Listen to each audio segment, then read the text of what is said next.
વટ સાવિત્રી વ્રતની વિધિ. જેઠ માસ આવે, સુદ તેરસ આવે, બસ આ દિવસથી વટ સાવિત્રીનું વ્રત લેવાનું. તેરસથી પૂનમ સુધી 3 દિવસ પૂરું થાય. સવારે નાહી ધોઈને કાચા સૂતરને લઈને અબીલ, ગુલાલ, ચોખા, કંકુ લઈ વડનું પૂજન કરી સૂતરના તાતણા હાથમાં રાખી વડની પ્રદક્ષિણા કરવી. 3 દિવસ નકોડા ઉપવાસ કરવા, પછી સાવિત્રી માનું પૂજન કરવું. આમ 5 વર્ષ સુધી વ્રત કરવું. 1 વર્ષમાં 12 પૂનમ આવે. અધિક માસ હોય તો 13 પૂનમ આવે. આ 12 પૂનમે ઉપવાસ કરવાનો અને વર્ષના અંતે 12મી પૂનમે ઉપર બતાવ્યા મુજબ વડનું પૂજન કરવું. વાર્તા. અશ્વપતિ નામે એક રાજા હતો. તેની રાણીનું નામ બાલવી હતું. આ બેઉ રાજા રાણી ભક્તિવાન, દયાળુ, દાનેશ્વરી હતા. પ્રભુ કૃપાથી તમામ લૌકિક સુખોથી સુખી હતા. તેમ છતાં રાણી માલવી હંમેશા ઉદાસ રહે. તેને એક જ વાતની ખોટ હતી કે પ્રભુએ આટલું બધું સુખ આપ્યું છે, કોઈ વાતની કમી નથી રાખી, પણ એક સંતાન સુખથી અળગા રાખ્યા. રાજા અશ્વપતિ રાણી માલવીને ઘણું આશ્વાસન આપે, પણ રાણીનું મન માનતું નથી. એક દિવસ રાજાએ માલવીને કહ્યું, રાણી, આજથી જ હું સાવિત્રી દેવીની આરાધના કરવા જાઉં છું અને તેમની કૃપા હશે તો ચોક્કસ આપની મનોકામના પૂર્ણ થશે. આમ કહી રાજા તો ચાલ્યો. દૂર દૂર જતાં જંગલ આવ્યું. જંગલમાં એક જગ્યાએ રાજાએ આસન જમાવ્યું, તપ કર્યું. રાજાની શ્રદ્ધા અને ભક્તિથી એક દિવસ સાવિત્રીમાં તેની સામે પ્રગટ થયા અને રાજાને કહ્યું, રાજન, તારી ઈચ્છા શું છે તે હું જાણું છું, પણ તારા ભાગ્યમાં સંતાન સુખ નથી. તેમ છતાં તારી શ્રદ્ધા અને ભક્તિથી મને ખુશી થઈ છે, માટે જા, તારે ત્યાં એક કન્યાનો જન્મ થશે. આમ કહી આશીર્વાદ આપી સાવિત્રીમાં તો અંદર ધ્યાન થઈ ગયા. રાજાને આ હરખનો પાર નથી.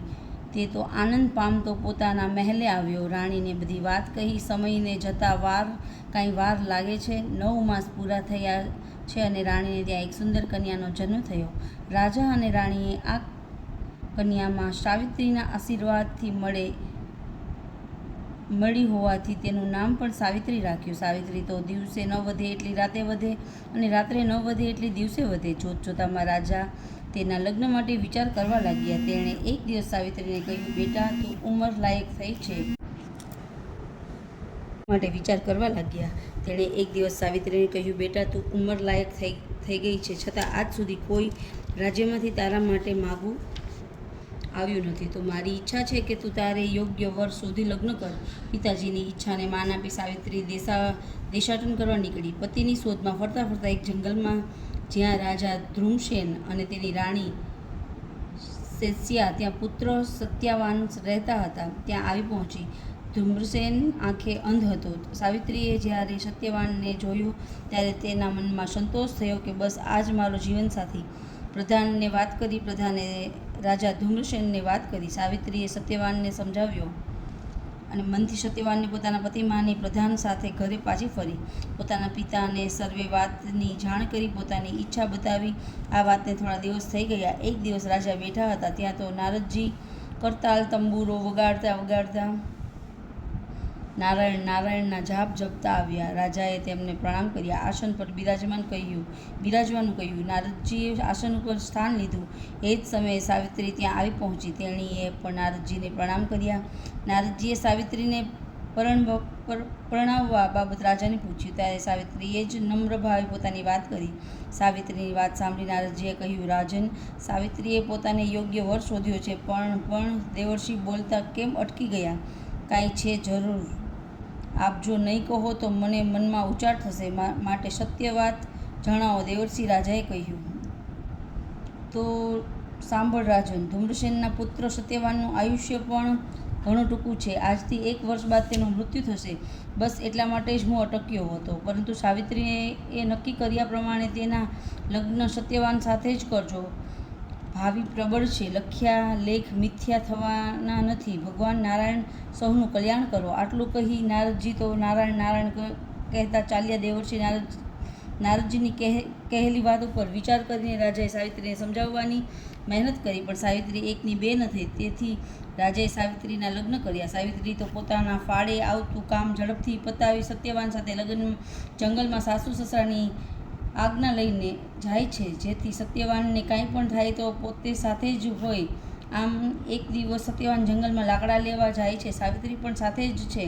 સાવિત્રીને એક જગ્યાએ બેસાડી સત્યવાન લાકડા કાપવા એક ઝાડ પાસે ગયો અને ત્યાં કુહાડીનો ઘા કરતા જ ત્યાં એક તેને ચક્કર આવ્યા અને તે નીચે પડી ગયો. સત્યવાનને નીચે પડતો જોઈને સાવિત્રી દોડીને તેની નજીક આવી. સત્યવાનનું માથું ખોળામાં લઈને તે રડવા લાગી. સત્યવાનનું શરીર ઠંડુ પડવા લાગ્યું. એવામાં સાવિત્રીએ જોયું કે મહાબળવાન વીર પાડાની સવારી ઉપર પોતાની પાસે આવે છે. તેમના એક હાથમાં ગદા છે તો બીજા હાથમાં મૃત્યુધારા છે. જ્યાં પોતાની પાસે આવ્યા ત્યાં સાવિત્રી તેમને ઓળખી ગઈ. અરે, આ તો યમરાજા! અને તે બોલી ઉઠી, યમરાજા, હું એ તો જાણું છું કે માનવીના પ્રાણ લેવા તમારા દૂતો આવે છે, પરંતુ તેને બદલે આજ આપ જાતે આવ્યા, તેનું કારણ શું? સાવિત્રીએ કહેવું સાંભળી યમરાજ બોલ્યા, બેટી, સત્યવાન એક સત્ય પુરુષ છે, નીતિવાન છે, ધર્મિષ્ઠ છે, માટે તેના પ્રાણ લઈ શકવાની મારા દૂતોનું ગજું નથી, તેથી હું જાતે આવ્યો છું. આટલું કહેતા તો યમરાજાએ સત્યવાન ઉપર મૃત્યુપાશ નાખ્યો અને સત્યવાનનો પ્રાણ તેના શરીરમાંથી ખેંચી લીધા. સત્યવાનના આત્માને લઈ, પ્રાણને લઈ યમરાજા ચાલવા માંડ્યા. યમરાજાને જતા જોઈ સાવિત્રી પણ તેમની પાછળ પાછળ ચાલવા લાગી. સાવિત્રીને પોતાની પાછળ પાછળ આવતી જોઈ યમરાજા બોલ્યા, દીકરી, તું ઘણી આગળ આવી ગઈ છે. હવે અહીંથી તું પાછી વળ. હવે મારી પાછળ આવવાનો કોઈ અર્થ નથી. હવે તારાથી મારી પાછળ ન અવાય. સાવિત્રીએ કહ્યું, હે પ્રભુ, મારી પ્રતિજ્ઞા છે કે મારા પતિ જ્યાં પણ જાય ત્યાં મારે તેની પાછળ જવું અને સાથે સાથે આપ જેવા પવિત્ર પુરુષનો સંગ થયો છે, માટે એ સંબંધની દૃષ્ટિએ પાછળ પાછળ આવીશ. અને હા, આપે મને દીકરી કહી છે, તેથી દીકરી બાપની પાછળ આવવાનો હકદાર છે. એ દાવે હું પાછળ પાછળ આવીશ. મહાપુરુષ તો પતિવ્રતા ધર્મને પાળવાનો ખાસ આદર્શ આપે છે અને તેને ધર્મ ગણાવે છે. તો મહારાજ, એ ધર્મ પાળવામાં મને તમે શા માટે રોકો છો? સાવિત્રીની વાત સાંભળી યમરાજા ઘણા ખુશ થયા અને બોલ્યા, બેટા, તારી ચાતુર્યભરી વાણી સાંભળી હું તારા પર પ્રસન્ન થયો છું. માટે બેટી, તું મારી પાસેથી જે જોઈએ તે વરદાન માંગ અને પછી પાછી વળ. ખરેખર મહારાજ, આપ મારા ઉપર પ્રસન્ન થયા છો, તો હું માગું છું કે મારા અંધ સસરાને દિવ્ય ચક્ષુ મળે અને તેમનું આંધળાપણું દૂર થાય. સાવિત્રી બોલી, તથાસ્તુ બેટા, હવે તું પાછી વળી જા. આમ કહી યમરાજા ચાલતા થયા, પણ થોડે દૂર ગયા અને પાછળ જોયું તો વળી પાછી સાવિત્રી તો પાછળ પાછળ જ આવતી હતી. તેને જોઈ યમરાજાએ કહ્યું, દીકરી, આગળ જતા રસ્તો ઘણો કઠણ છે અને તેથી તું ખૂબ થાકી જઈશ, માટે પાછી વળ. યમરાજાનું કહ્યું સાંભળી સાવિત્રી કહે, ભગવાન, આપવું જ હોય તો મારા સસરાનું ગયેલું રાજપાટ તથા સુખ સાહેબિયા પાછી મળે. મારા પિતાને પુત્ર નથી, તો તેમને પુત્રની પ્રાપ્તિ થાય તેવું વરદાન આપો. તથાસ્તુ, પરંતુ હવે દીકરી મારું માની પાછી વળ. યમરાજા બોલ્યા, મહારાજ, આપ તો પરમ પવિત્ર પુરુષ છો. મહાપુરુષોએ કહ્યું છે કે એવા પુરુષનો સંગ સદાય કરવો, અને આપ તો મને જવાનું કહો છો, તો હું કેમ જાઉં? સાવિત્રીના મધુર વચનો સાંભળી યમરાજાએ કહ્યું, દીકરી, આવી તારી મધુર વાણી સાંભળી મને તૃપ્તિ થતી નથી, પરંતુ મારા રસ્તે હવે તારાથી જવાય નહીં, માટે તારા પતિના આત્મા જીવ સિવાય હજુ પણ તું વરદાન જોઈએ તો માગી લે અને પછી જા.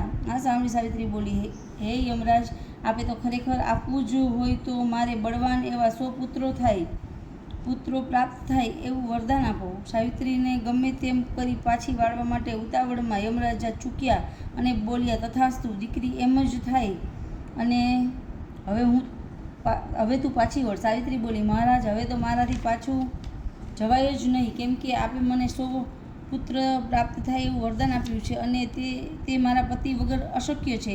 મારા પતિને તો આપ લઈ જાઓ છો અને તેથી હું મારા પતિ સિવાય કેમ પાછી વળું? શું આપનું આપેલું વચન મિથ્યા જશે? યમરાજ બોલ્યા, સાવિત્રી, તે પતિવ્રતા ધર્મના બળે અને વાણી ચતુર્યથી મને પરવશ બનાવ્યો છે અને તારા સાતિત્વ સામે મારી આજે હાર થઈ છે. દીકરી, મારું આપેલું વચન કદાપી મિથ્યા થાય નહીં, માટે લે આ તારા પતિનો આત્મા આનંદથી તારી સાથે લઈ જા અને તારા પતિનું આયુષ્ય 400 વર્ષનું કરી આપું છું, માટે જા, સુખી થા, મારું વચન છે. કલ્યાણાસ્તુ કહી યમરાજા અંતર્ધ્યાન થયા. સાવિત્રી તો જંગલમાં પોતાના પતિના દેહ પાસે આવી તેના મસ્તકને પોતાની ગોદમાં લઈ મા સાવિત્રીનું રટણ કરવા લાગી અને થોડી વારમાં તો તેનો પતિ સત્યવાન આંખો ખોલી અને સાવિત્રીને કહ્યું, સાવિત્રી, મને એક ભયંકર સ્વપ્ન આવેલું. તેમાં કોઈ બળવાન પુરુષ પાડા ઉપર બેસીને આવ્યો અને મારી આંખ ખુલી ગઈ હતી, પણ તે એને રોક્યો અને મને એની પાસે છોડાવ્યો અને મારી આંખ ખુલી ગઈ.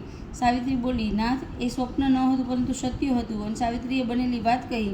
પછી તેઓ પોતાના ઘર તરફ ચાલ્યા. આ તરફ સત્યવાનના માતા પિતાને ચિંતા થવા લાગી કે હજુ દીકરાને વહુ ન આવ્યા. દીકરા વહુને શોધવા ધૂમ્રસેન નીકળ્યા અને ચાલતા ચાલતા રસ્તામાં એક ઝાડ નીચે અથડાયા કે ત્યાં જ તેમની આંખો ખુલી ગઈ. તેમને બધું સ્પષ્ટ દેખાવા લાગ્યું. સામેથી દીકરો ને વહુ આવે છે એવું દેખાયું અને સામે ચાલ્યા અને તેમને લઈને ઘરે આવ્યા. ઘરે આવીને સત્યવાન બધી માંડીને વાત કરી. સત્યવાનની વાત સાંભળી બધા તો દંગ થઈ ગયા અને સાથે સાથે સત્યવાન જીવતો પાછો આવ્યો તે બદલ આનંદનો પાર ન હતો. એટલામાં તો ધૂમ્રસેન રાજાનો પ્રધાન આવ્યો અને ખરેખર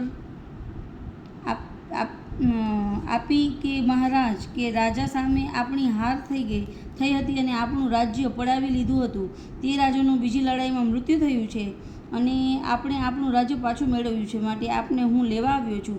મા સાવિત્રી દેવીની કૃપાથી સાવિત્રીના પતિવ્રતા ધર્મની યમરાજાના વરદાનથી સાવિત્રીને 100 પુત્ર થયા. તેણીના પિતાને ત્યાં પણ પુત્ર થયો. આમ સર્વે વાતે આનંદ મંગલ થયો. હે સાવિત્રીમાં જેવા આપ સતી સાવિત્રીને ફળ્યા તેવા આપનું વ્રત કરનારને, સાંભળનારને અને વ્રતની કથા કહેનારને ફળજો.